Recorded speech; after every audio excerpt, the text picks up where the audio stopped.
Good morning बच्चों। Sharda madam की class में आपका बहुत बहुत स्वागत है।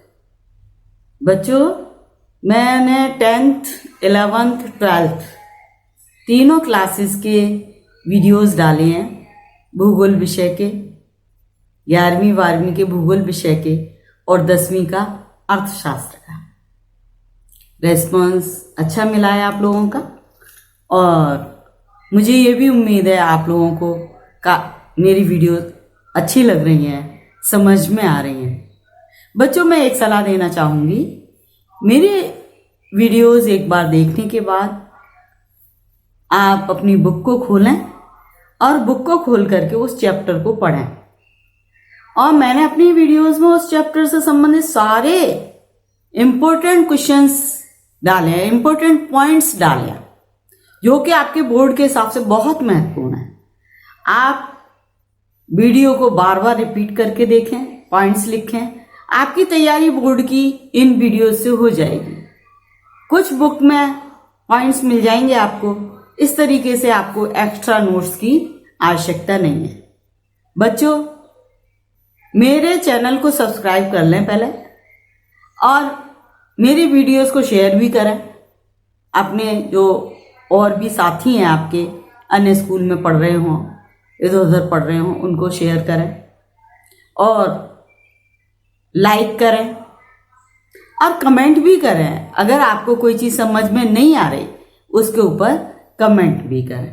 मैंने ये वीडियोस का थोड़ा सा आइडिया लिया था क्योंकि बच्चों को मुझे पढ़ाना था और इतने दिन से कोरोना में मैं पढ़ा नहीं पा रही। बच्चों, इस वीडियो में मैं आपको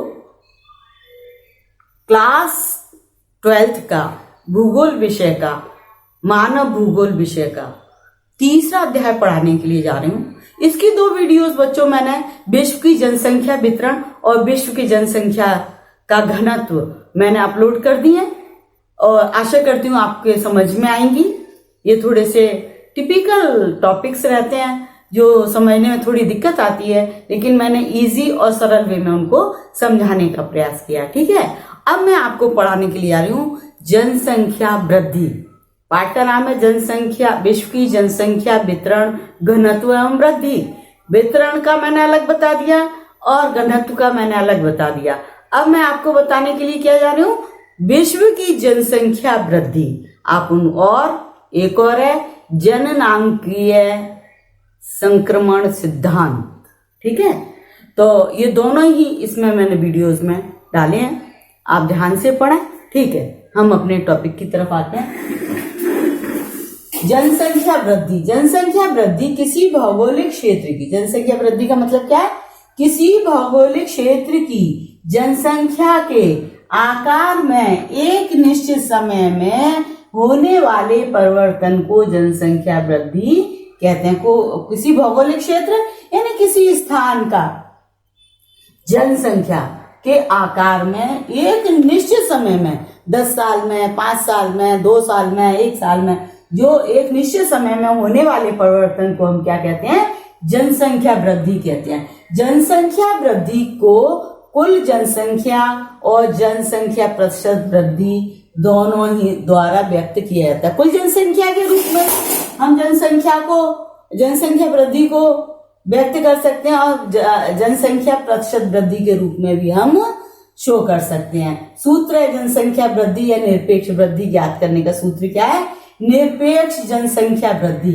एक सूत्र तो है निरपेक्ष जनसंख्या वृद्धि क्या है, वर्तमान जनसंख्या यानी इस समय की जनसंख्या माइनस पिछले वर्ष की जनसंख्या। इस वर्ष की जनसंख्या माइनस पिछले वर्ष की जनसंख्या क्या हो जाती है, निरपेक्ष जनसंख्या वृद्धि। सपोज करो इस समय जनसंख्या पूरे विश्व की 8 अरब है, मान लो, सपोज करो, या चलो 7 अरब है इस समय, और पिछले वर्ष में 5 अरब थी, तो वो निरपेक्ष जनसंख्या वृद्धि कितनी हुई, 2 अरब वर्ष।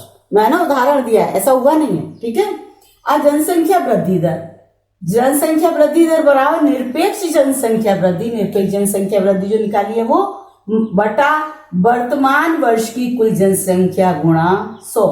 ठीक है, ये जनसंख्या वृद्धि दर % में निकलती है। विश्व की जनसंख्या वृद्धि, अब जनसंख्या के स्थानिक रूप तथा संबद्धता में लगातार हो रही वृद्धि ही जनसंख्या वृद्धि है।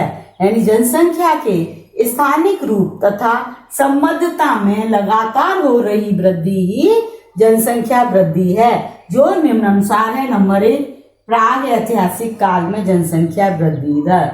यानी प्राचीनतम समय में जनसंख्या वृद्धि दर, प्राग ऐतिहासिक काल में जनसंख्या वृद्धि दर काफी कम थी, है ना, क्योंकि विषम जलवायु थी, अल्प पोषण मिलता था, घुमक्कड़ी जीवन था, मनुष्य जंगली फल तथा भोजन पर आश्रित था। प्रकृति के साथ समायोजन के साथ साथ मनुष्य पशुपालन, आखेट, कृषि, खनन क्रिया करने लगा और इसके साथ ही जनसंख्या में वृद्धि प्रारंभ हो गई। यानी विश्व की जनसंख्या वृद्धि का प्राग ऐतिहासिक काल जो है उसमें जनसंख्या वृद्धि कैसे हुई कि मनुष्य प्राचीन समय में प्रकृति के ऊपर निर्भर था, जंगली फल वगैरह जो मिल जाते थे उनको वो खा लेता था। फिर उसके बाद में धीरे धीरे करके वो कृषि करना सीखा, खनन करना सीखा। ऐसे करके वातावरण में जो जलवायु, कठिन जलवायु है उसमें वो समायोजन करना सीखा, उसके साथ में अपने आप को उसके अनुरूप ढालना सीखा। इसके साथ साथ ही जनसंख्या में वृद्धि होने लगी थी। इस तरह से कृषि के साथ साथ खनन क्रिया करने लगा, खाद्यान्न वगैरह उत्पन्न करने लगा, जलवायु में समायोजन करने लगा और इस तरीके से मनुष्य की जनसंख्या में वृद्धि होनी शुरू हो गई और जलवायु के समायोजन के साथ ही जीवन यापन करने लगा। इस तरह मनुष्य का उद्भव का समय के अभी तक प्रमाण नहीं प्राप्त हुए हैं। यानी मनुष्य का उद्भव काल, मनुष्य अस्तित्व में कब आया, इसके अभी तक कोई प्रमाण नहीं मिल पाया, किंतु ऐसा अनुमान लगाया जाता है कि लगभग 10 लाख वर्ष पहले मनुष्य अस्तित्व में आया। कैसा अनुमान है? लगभग 10 लाख वर्ष पहले मनुष्य अस्तित्व में आया। अब आता है जनसंख्या वृद्धि का कालक्रम, प्राग ऐतिहासिक कालक्रम। प्राग ऐतिहासिक कालक्रम प्राचीनतम इतिहास में अब क्या करता था, मनुष्य आखेट करता था, भोजन संग्रहण करना पूरा पाषाण काल में केवल स्तरीय भावों में ही संभव हो पाया था। यानी आखेट करना और भोजन इकट्ठा करना, तो ये केवल मनुष्य का जो है, अब आखेट करना, भोजन संग्रहण करना पूरा पाषाण काल में स्तरीय भावों में ही संभव हो पाया। अब तो पहाड़ पर, समुद्र तटीय किनारों पर सब जगह मनुष्य निवास कर रहा है, लेकिन उस समय केवल स्थलीय भागों में संभव हो पाया था। महाद्वीपों में सम जलवायु होने के कारण तथा बर्फ के कम होने पर भूपर्णपट्टी का विकास, भोजन संग्रहण के साथ साथ पूरा पाषाण काल में केवल स्थलीय भागों में विकास संभव हो पाया। महाद्वीपों में सम जलवायु होने के कारण तथा बर्फ के कम होने पर भूपर्णपट्टी का विकास हुआ तथा महाद्वीपों में मुख्य रूप से जनसंख्या अफ्रीका, ऑस्ट्रेलिया, दक्षिणी यूरोप, दक्षिणी पश्चिमी एशिया में विस्तार होने का अनुमान लगाया जाता है। यानी प्राचीन समय में जनसंख्या का विस्तार कहाँ हुआ? शुरू में ही सबसे पहले मुख्य रूप से अफ्रीका, ऑस्ट्रेलिया, दक्षिणी यूरोप, दक्षिणी पश्चिमी एशिया में विस्तार होने का अनुमान लगाया जाता है। सबसे अंत में अमेरिका महाद्वीप में जनसंख्या निवास कर पाई थी। सबसे आखिर में अमेरिका महाद्वीप में जनसंख्या निवास कर पाई थी। सबसे शुरू में अफ्रीका, ऑस्ट्रेलिया, दक्षिणी यूरोप, दक्षिणी पश्चिमी एशिया में जनसंख्या ने निवास किया था। सबसे अंत में अमेरिका में। ठीक है, इस काल में जनसंख्या लगभग 33 करोड़ थी। ठीक है, औसत घनत्व 0.04 व्यक्ति प्रति वर्ग किलोमीटर था। ठीक है बच्चों, जनसंख्या घनत्व हमेशा प्रति वर्ग किलोमीटर में ही मापा जाता है। इस बात का विशेष ध्यान रखना। ठीक है, ये प्राग ऐतिहासिक काल का क्रम था। वापस एक बार फिर बता देती हूँ। प्राग ऐतिहासिक काल क्रम में आखेट करता था मनुष्य, भोजन संग्रहण करता था, फिर पूरा पाषाण काल में केवल स्थलीय भाग जो थे वहीं जनसंख्या निवासित हो पाई थी और मुख्य रूप से महाद्वीपों में। सम जलवायु होने के कारण तथा बर्फ के कम होने पर भूपर्पटी का विकास हुआ तथा महाद्वीपों में मुख्य रूप से जनसंख्या अफ्रीका सबसे पहले मतलब अफ्रीका, ऑस्ट्रेलिया, दक्षिणी यूरोप, दक्षिणी पश्चिमी एशिया में विस्तार होने का अनुमान लगाया जाता है। और यह अनुमान लगाया था सबसे अंत में अमेरिका महाद्वीप में जनसंख्या निवास कर पाई थी। इस काल में जनसंख्या लगभग 33 करोड़ थी तथा औसत घनत्व जनसंख्या का यानी प्रागैतिहासिक काल की बात बताई जा रही है। औसत घनत्व 0.04 प्रति व्यक्ति प्रति वर्ग किलोमीटर था। ठीक है, अब आता है प्राचीन कालक्रम। मैंने जनसंख्या वृद्धि के कालक्रम 3 भागों में बताए हैं। एक प्रागैतिहासिक कालक्रम, दूसरा प्राचीन कालक्रम और तीसरा मध्य कालक्रम। ठीक है, तो प्रागैतिहासिक कालक्रम हो गया, प्राचीन कालक्रम आज से लगभग 6000 वर्ष पूर्वी मानव सभ्यता का विकास हो गया था। 6000 वर्ष भी मनुष्य सभ्यता का विकास हो गया था। नदी घाटीय विकास हुए थे, नगरीय विकास इसी कालक्रम में हुए थे। ईसा मसीह के जन्म से पहले विश्व की जनसंख्या लगभग 20 से 30 करोड़ वर्ष थी। ये क्वेश्चन आते हैं ज्यादातर, ये सारे जीके के क्वेश्चन हैं। सबसे अंत में जनसंख्या किस महाद्वीप में निवासित हुई? अमेरिका में। सबसे पहले कहाँ हुई? अफ्रीका, ऑस्ट्रेलिया में। ठीक है, ईसा मसीह मतलब आज से लगभग 6000 वर्ष पूर्व मानवीय सभ्यता का विकास हुआ। मानवीय सभ्यता का विकास लगभग कब हुआ? आज से 6000 वर्ष पहले हुआ। नदी घाटीय नगरीय विकास कब हुआ? ये भी 6000 वर्ष पहले ही हो गए थे। ठीक है, और ईसा मसीह के जन्म से पहले विश्व की जनसंख्या कितनी थी? 20 से 30 करोड़ वर्ष थी। इस कालक्रम में पूर्वी एशिया में भारतीय उपमहाद्वीप था। ठीक है, इस कालक्रम में पूर्वी एशिया में जनसंख्या कहाँ थी? वो भारतीय उपमहाद्वीप में थी। यूनानी सभ्यता विकास हुआ था, रोमन सभ्यता का, मेसोपोटामिया सभ्यता का, मिस्र सभ्यता का, सिंधु घाटी सभ्यता का, सरस्वती नदी घाटी सभ्यता का विकास इसी काल में हुआ था। बच्चों, इसमें 3-4 क्वेश्चंस बन रहे हैं कि महाद्वीपों में ही जनसंख्या का विकास क्यों हुआ, महाद्वीपों में क्यों हुआ? क्योंकि वहां सम जलवायु थी और बर्फ कम हुई। बर्फ कम होने के कारण स्थल जो था, धरातल जो था, वो साफ सुथरा मिला, वहां जनसंख्या निवासित हो गई। ठीक है, सबसे पहले कहाँ हुई? अफ्रीका, ऑस्ट्रेलिया, दक्षिणी यूरोप और दक्षिणी पश्चिमी एशिया में है। आखिर में कहाँ निवासित हुई? अमेरिका में। ठीक है, फिर इस प्राचीन काल में जनसंख्या का घनत्व कब था? प्रागैतिहासिक काल में 0.04। कितनी जनसंख्या थी? कुल 33 करोड़ थी। ठीक है, अब आता है प्राचीन कालक्रम में। आज से लगभग कब? प्राचीन कालक्रम का आपको बताया, आज से लगभग 6000 वर्ष पूर्व मानवीय सभ्यता विकास हो गया। कौन कौन सी सभ्यताएं हुई थी? नदी घाटी सभ्यता, नगरीय सभ्यता इसी कालक्रम में हुई। ईसा मसीह के जन्म से पहले विश्व की जनसंख्या लगभग 20 से 30 करोड़ थी।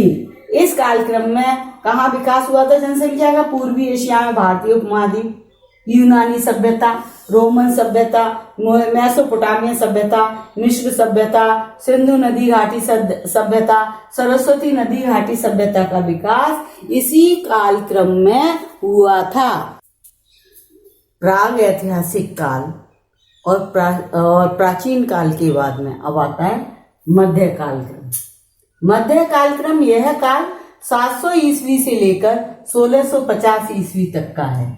1650 ईस्वी में विश्व की कुल जनसंख्या 55 करोड़ थी। इस समय जनसंख्या वृद्धि काफी कम थी, यानी मध्यकाल में 700 ईस्वी से लेकर 1650 ईस्वी तक जनसंख्या नॉर्मल थी है, और कितनी थी? 55 करोड़ थी। और इस समय जनसंख्या वृद्धि काफी कम थी क्योंकि सूखा, अकाल, महामारी, आक्रमण इस समय में काफी अधिक हुए थे। राजा महाराजा आपस में लड़ते थे, कोई भी राजा किसी के भी ऊपर आक्रमण कर देता था तो जनसंख्या की कमी हो जाती थी, तो इसलिए जनसंख्या वृद्धि ना के बराबर थी। अब आता है आधुनिक कालक्रम। आधुनिक कालक्रम 1650 से लेकर अब तक, ये बहुत विस्फोटक स्थिति वाला आधुनिक है स्थिति। आधुनिक कालक्रम इसमें मैं बता रही हूँ वर्ष और जनसंख्या के हिसाब से। करोड़ में जनसंख्या है वर्ष। 1650 में 55 करोड़ जनसंख्या थी। 1650 में कितनी थी? सन 1650 में 55 करोड़। 1750 में बढ़ के कितनी हो गई? 72 करोड़। फिर 1850 में यानी 100 वर्षों के अंतर पे जनसंख्या बताई जा रही है कि 1650 ईस्वी में 55 करोड़ थी और ये 1750 में 72 करोड़ हो गई और 1850 में कितनी हो गई? 133 करोड़। ठीक है। फिर 1950 में 100 वर्ष के अंतर पे 1950 में 251 करोड़ यानी 133 से लगभग दुगनी से थोड़ी कम। 100 वर्षों में इतनी जनसंख्या बढ़ी। 1850 में 133 थी तो 1950 में 251 करोड़ हो गई। अब 1950 में या 251 हो गई तो 2000 में यानी 50 वर्षों के अंदर ये 3 गुनी के लगभग पहुंच गई यानी 610 करोड़ हो गई। 251 से 50 वर्ष में कितनी हो गई? 610 करोड़। और 2013 में कितनी हो गई? 714 करोड़। इतना डिफरेंस आया इस जनसंख्या वृद्धि में, बहुत ज्यादा। अब इसकी स्थिति देखो 1650 में और 1650 से 1617 में ये जनसंख्या की वृद्धि की विशेषताएं, किस कारण से ये जनसंख्या विश्व की इस तरीके से बढ़ी थी इन वर्षों में। तो इसकी विशेषता 1650 से 1750 में यूरोप एशिया में सबसे अधिक वृद्धि हुई थी। ठीक है। फिर अफ्रीका में जनसंख्या घटी थी। कब? 1650 और 1750 के बीच में। तभी तो ज्यादा जनसंख्या नहीं बढ़ पाई, अफ्रीका में घट गई थी और यूरोप एशिया में ये बढ़ गई थी 1650 से 1750 के बीच। ठीक है। अब आता है 1750 से 1920 के बीच। 1750 से लेके 1900 तक तो क्या हुआ था कि यूरोप अमेरिका में अधिक वृद्धि हुई थी। एशिया, यूरोप और अमेरिका में सबसे अधिक वृद्धि कब हुई थी? 1750 से लेके 1900 तक। 20वीं शताब्दी में एशिया की जनसंख्या दुगनी हो गई थी। 20वीं शताब्दी 1950 से ये एशिया की जनसंख्या दुगनी हो गई थी। उत्तरी अमेरिका की जनसंख्या 4 गुनी हो गई थी 300 वर्षों में, यानी 3 दशक में 300 वर्षों में जनसंख्या विश्व की 7 गुनी हो गई थी 300 वर्षों में। 1650 से लेके 1950 तक देख लो, 7 गुनी हो गई। 300 वर्षों में दक्षिणी अमेरिका की जनसंख्या 14 गुनी हो गई थी। 300 वर्षों का अंदाजा लगाया गया है। और उत्तरी अमेरिका की जनसंख्या 4 गुनी हो गई थी, एशिया की जनसंख्या 2 गुनी हुई थी। ये बच्चों बता दिया जाए कि प्राचीन समय से ही एशिया में, यूरोप में जनसंख्या पूरे विश्व की जनसंख्या का 3/4 भाग निवास करता आ रहा है। आज भी वही स्थिति है। 3/4 जनसंख्या, जैसे विश्व की जनसंख्या बढ़ रही है उसी रेशो से एशिया और यूरोप की जनसंख्या बढ़ रही है। प्राचीन समय से ही पूरी विश्व की जनसंख्या का 3/4 हिस्सा, 3/4 भाग एशिया और यूरोप में बसता चला आ रहा है। 300 वर्षों में ये अमेरिका में 4 गुनी हुई थी और एशिया में 2 गुनी जनसंख्या बढ़ी थी। इस तरीके से ये जनसंख्या वृद्धि की विशेषताएं हैं। अब इस प्रकार पिछले 350 वर्षों में जनसंख्या वृद्धि दर काफी उच्च रही। पिछले 50 वर्षों में जनसंख्या विस्फोटक स्थिति में पहुंच गई। पिछले 50 वर्षों में 1950 से लेके 2013 के बीच में आप देख लो, अभी 100 वर्ष नहीं हुए पूरे, और उसके बीच में देख लो 251 से 714 करोड़ पहुंच गई। जनसंख्या वृद्धि के क्या कारण है? जनसंख्या वृद्धि हुई, उसके क्या कारण है? पहला कारण है मृत्यु दर में गिरावट। मेडिकल फैसिलिटीज है, उनकी वजह से कोई भी बीमारी वगैरह होती है उसका इलाज तुरंत हो जाता है। तो जो अकाल मृत्यु को प्राप्त होते थे उनमें कमी आई, मृत्यु दर में गिरावट आ गई। जन्म दर तो वही रही और अधिक जनसंख्या होने में प्रदूषण भी बढ़ रहा है। तो इस तरीके की समस्या, अनेकों समस्याएं हैं। और फिर अब इन समस्याओं का समाधान क्या है? आर्थिक उत्पादन में वृद्धि की जाए। अब आर्थिक उत्पादन में कैसे वृद्धि की जाए? पुनर्चक्रण हो, ऐसा नहीं हो कि बस एक बार इस्तेमाल कर ली कोई चीज और फिर उसके बाद में उसको बंद कर दिया जाए, है ना। आर्थिक उत्पादन में वृद्धि की जाए, उन्नति के साधनों में बढ़ोतरी की जाए। भाई जनसंख्या वृद्धि इतनी अधिक हो रही है आजकल। अगर ट्रेन में देखो आप स्थिति कि एक असंख्य ट्रेन निकलती है रेलवे स्टेशन पर होकर, कम से कम 50 निकलेंगी ट्रेन, तो 50 ट्रेन में एक भी डिब्बा बोगी ऐसी नहीं होगी जो थोड़ी बहुत भी खाली हो। हर एक में यही स्थिति, विस्फोटक स्थिति, बस आएगी भरेगी जाएगी, फिर बस आएगी फिर भरेगी जाएगी, ऐसी स्थिति है। तो परिवहन के साधनों में बढ़ोतरी होनी चाहिए, है ना। समस्या कम करने के लिए उद्योग धंधों का को बढ़ावा देना चाहिए, संचार के साधनों की बढ़ोतरी होनी चाहिए, खनन में भी बढ़ोतरी होनी चाहिए। जो हमारी माइंस है, जरूरी नहीं है जमीन के अंदर से ही वो खनन किया जाए, जमीन के ऊपर से भी खनन किया जा सकता है। उससे जो संबंधित जो हमारे रासायनिक धातु वगैरह है उनका सही सदुपयोग किया जाए, विनिर्माण उद्योग किया जाए, शिक्षा का प्रसार किया जाए, शिक्षित किया जाए।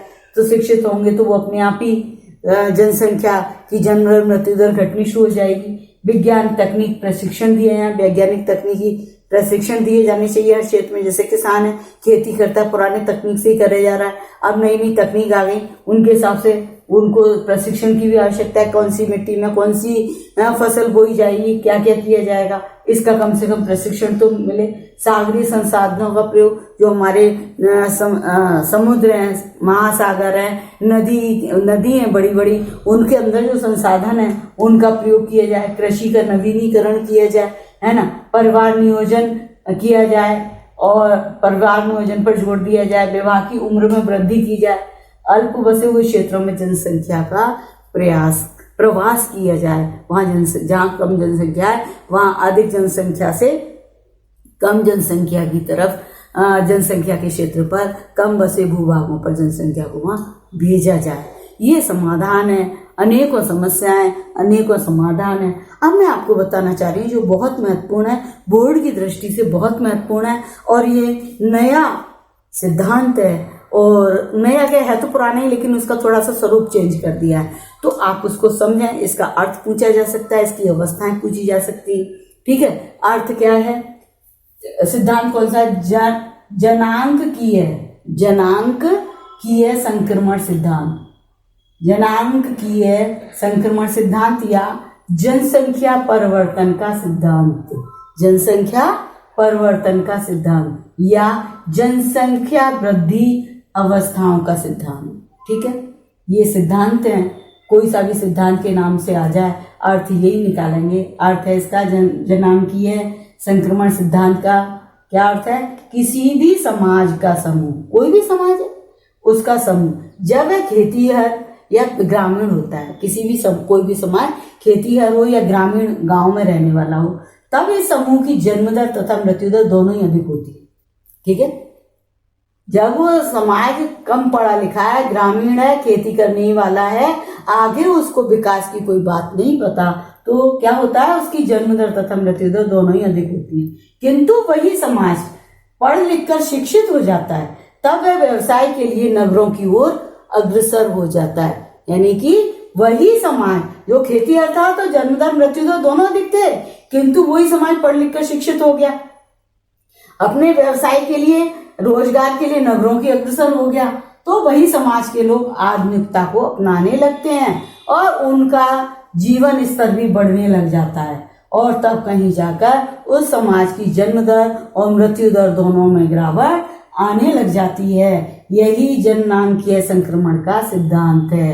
क्या है, एक बार फिर से समझें कि कोई भी समाज का समूह जब वह खेतीहर होता है, ग्रामीण होता है, तब समूह की जन्म दर तथा मृत्यु दर दोनों ही अधिक होती हैं। किंतु वही समाज या समूह पढ़ लिख कर शिक्षित हो जाता है, तब वह व्यवसाय के लिए या रोजगार के लिए नगरों की ओर अग्रसर हो जाता है, और इसी समाज के लोग जब नगरों की तरफ अग्रसर हो जाते हैं तो आधुनिकता को अपनाने लगते हैं और उनका जीवन स्तर बढ़ने लग जाता है।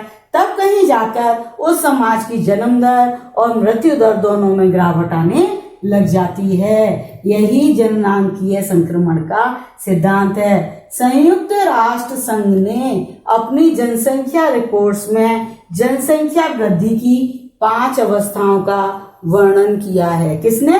संयुक्त राष्ट्र संघ ने अपनी जनसंख्या रिपोर्ट्स में, विश्व की जनसंख्या की रिपोर्ट कौन जारी करता है? संयुक्त राष्ट्र संघ। इसका मुख्यालय कहाँ है? वाशिंगटन में। ठीक है, तो उसने अपनी जनसंख्या रिपोर्ट्स में जनसंख्या वृद्धि की 5 अवस्थाओं का वर्णन किया है, जो कि निम्नानुसार। इस तरह संयुक्त राष्ट्र संघ ने अपनी जनसंख्या वृद्धि की रिपोर्ट में जननांकीय संक्रमण सिद्धांत की 5 अवस्थाएं बताई हैं।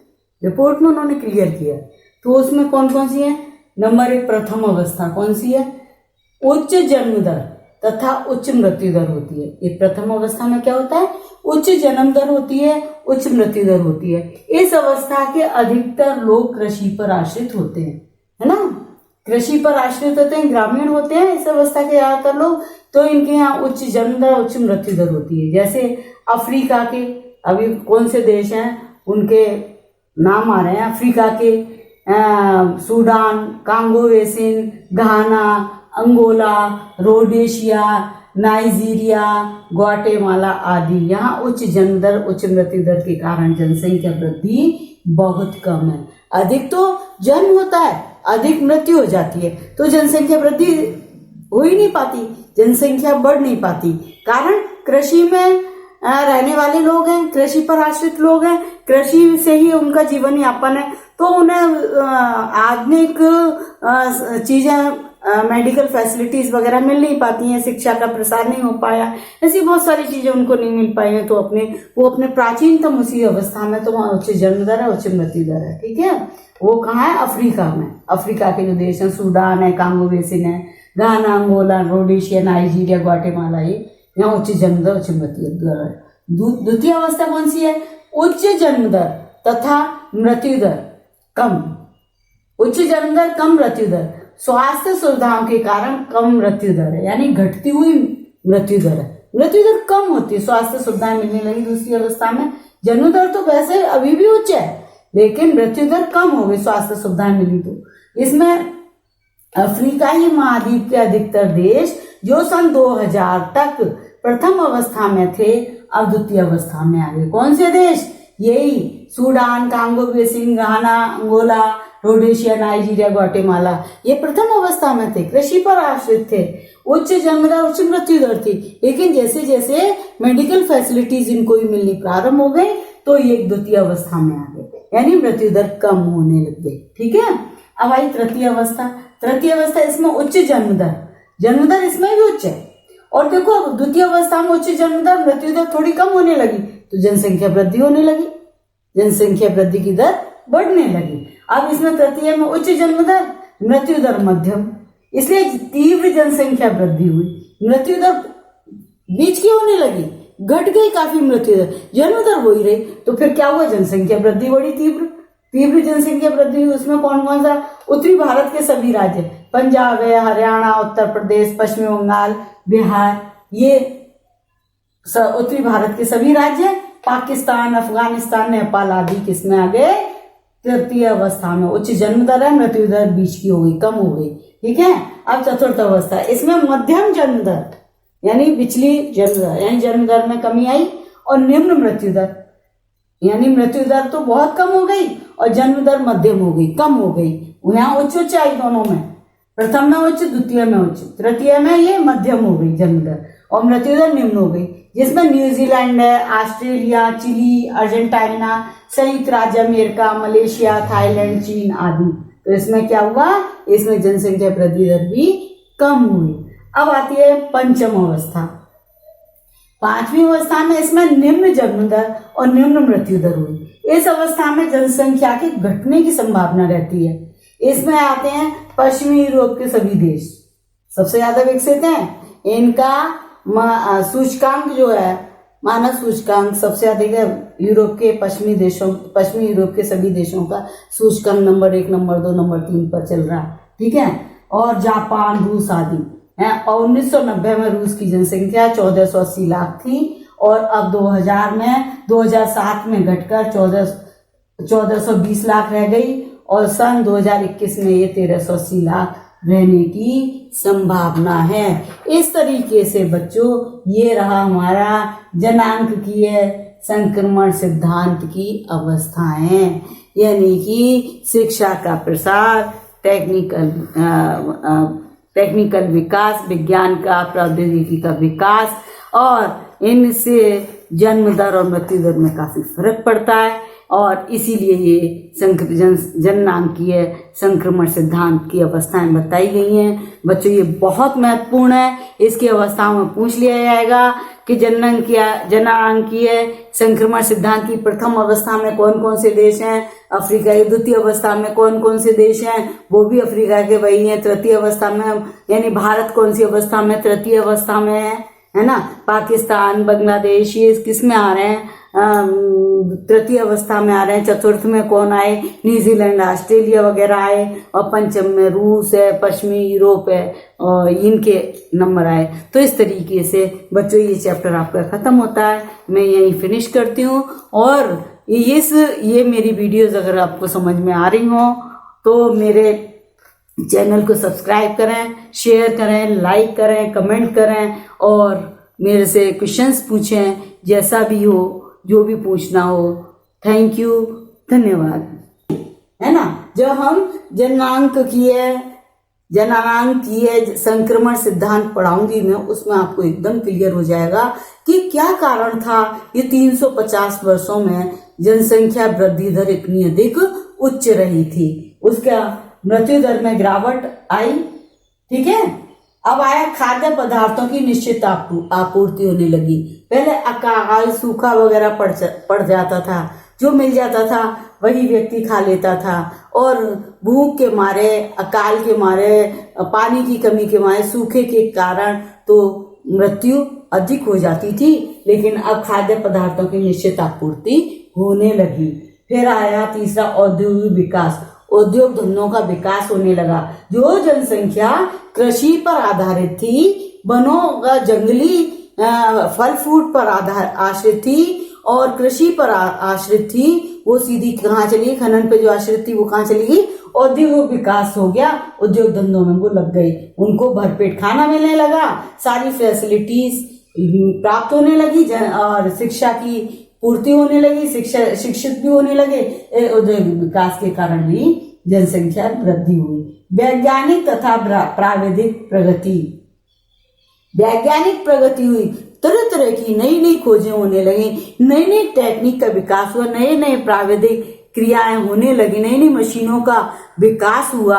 इस कारण से भी जनसंख्या बढ़ी। शांति एवं सुरक्षा, पहले 1650 से यानी 700 ईस्वी से लेकर 1650 ईस्वी तक सारे साम्राज्यों में आपस में आक्रमण होते रहते थे। जनसंख्या अकारण ही मारी जाती थी और विदेशी आक्रमण होते थे, एक दूसरे के ऊपर आक्रमण करते रहते थे। इस कारण से अकारण ही जनसंख्या मारी जाती थी। यह तो उसमें शांति सुरक्षा से भी जनसंख्या वृद्धि हुई। जनसंख्या भी प्रवास करने लगी। यूरोप महाद्वीप में जनसंख्या बहुत अधिक बढ़ी। यूरोप महाद्वीप में जनसंख्या बहुत अधिक बढ़ी है। तो जब अमेरिका की खोज हो गई तो यूरोप से प्रवास कर गए लोग, और अमेरिका में 95% जो जनसंख्या है वो यूरोप के प्रवासी लोग हैं। चीन से, जापान से और यूरोप से जनसंख्या वहां प्रवास कर गई। इस तरीके से बच्चों ये जनसंख्या वृद्धि का काल बता दिया, जनसंख्या वृद्धि का आधुनिक काल में बता दिया। आधुनिक काल में बहुत ज्यादा जनसंख्या वृद्धि हुई, इसकी विशेषताएं भी बता दी, किस महाद्वीप में बढ़ी, किस में घटी, इसका ही बता दिया। जनसंख्या वृद्धि विस्फोटक स्थिति में पहुंच गई, उसके क्या कारण रहे, ये 6 मेन कारण हैं, ये ज्यादातर पूछे जाते हैं। विश्व में जनसंख्या वृद्धि हुई और विस्फोटक स्थिति में पहुंची, उसके क्या कारण हैं, ये 6 कारण बहुत मस्त हैं। इनको आप ढंग से तैयार करना। और अब मैं बताती हूँ, इस तरह से जनसंख्या की विस्फोटक समस्या है। जनसंख्या वृद्धि होते होते जनसंख्या इस समय विस्फोटक समस्या पैदा हो गई। जनसंख्या की विस्फोटक स्थिति है, अनेकों समस्याएं पैदा हो गई। सबसे पहली समस्या है अत्यंत तीव्र और भयावह वृद्धि। बहुत तीव्र वृद्धि हो रही है जनसंख्या की, जो भयंकर रूप ले रही है, और जिससे कि जो हमारे पास आसपास के जो सीमित साधन हैं, जो इनकम के स्रोत हैं, वो सीमित हैं, और सीमित ही हर जमीन है, कृषि योग्य भूमि है, सीमित ही खनन है, शक्ति के साधन भी सीमित हैं। तो अगर जनसंख्या वृद्धि इतनी तीव्र गति से होगी, विस्फोटक स्थिति बनेगी, तो अनेकों समस्याएं खड़ी हो जाएंगी, क्योंकि सीमित संसाधन है और जनसंख्या का वितरण भी संकेंद्रित है। और जनसंख्या जो है स्थित, इस समय जनसंख्या का जो वितरण है वो एक ही जगह पर इकट्ठा है।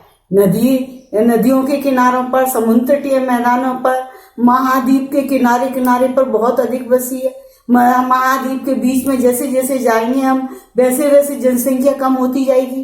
तो वो संकेंद्रण है, एक ही जगह पर स्थिर है, जनसंख्या आगे इधर उधर नहीं जा रही, एक ही जगह स्थिर हो गई है। और फिर बिना बसे भूभागों में निराशा, जैसे बिना बसे हुए भूभाग है, जैसे उत्तरी ध्रुव है, जैसे भूमध्य रेखा के समीप के क्षेत्र हैं, जैसे दक्षिणी गोलार्ध है, तो वहां पर जनसंख्या आगे बसना ही नहीं चाहती है ना। तो इस तरीके से स्थिति बहुत खराब है, अनेकों समस्याएं पैदा हो रही हैं। प्राकृतिक मानवीय प्रतिबंध भी लगे हुए हैं। जब खनन होते होते या कृषि कर ली, ज्यादा कृषि हो गई, लेकिन वनों को काट दिया गया, कृषि के लिए काम में लेने लगे या मकान बनाने लगे, जनसंख्या बढ़ेगी, मकान भी चाहिए, तो ये सारी स्थिति बढ़ती गई। और उसके कारण क्या हुआ, सारा जो हमारा पर्यावरण का संतुलन है वो बिगड़ गया। तो उससे रिलेटेड सारी ग्लोबल वार्मिंग वगैरह की अनेकों समस्याएं जनसंख्या की विस्फोट स्थिति के कारण पैदा हो चुकी है। प्राकृतिक प्रतिबंध लग चुका है। प्राकृतिक प्रतिबंध से मैंने बताया ना, वातावरण का पॉल्यूशन, प्रदूषण, जल प्रदूषण, जल की मात्रा भी कम होने लगी है। जनसंख्या को क्या चाहिए, मनुष्य आई थी। और बच्चों की पढ़ाई से संबंधित मैं भी चिंतित थी, मेरे बच्चों की भी पढ़ाई डिस्टर्ब हो रही थी। उसको देखते हुए मैंने ये प्लानिंग की है। और मैं चाहती हूँ कि मैं जो पढ़ा रही हूँ आप लोगों को, वो अन्य सभी विद्यार्थियों को भी लाभ प्राप्त हो। इसीलिए मैं खुद के नोट्स तैयार कर रही हूँ और अन्य बुक्स भी कंसल्ट कर रही हूँ। एक्स्ट्रा ऑर्डिनरी मैं इसमें नहीं डाल रही, क्योंकि एक्स्ट्रा ऑर्डिनरी अगर मैं डालूंगी इसमें तो आपकी समझ में कम आएगा, आपको वो चीज़ नहीं मिल पाएगी। इसलिए बच्चों, मेरे चैनल को सब्सक्राइब करें, लाइक करें, शेयर करें और मेरी वीडियो पर बने रहें। Thank you.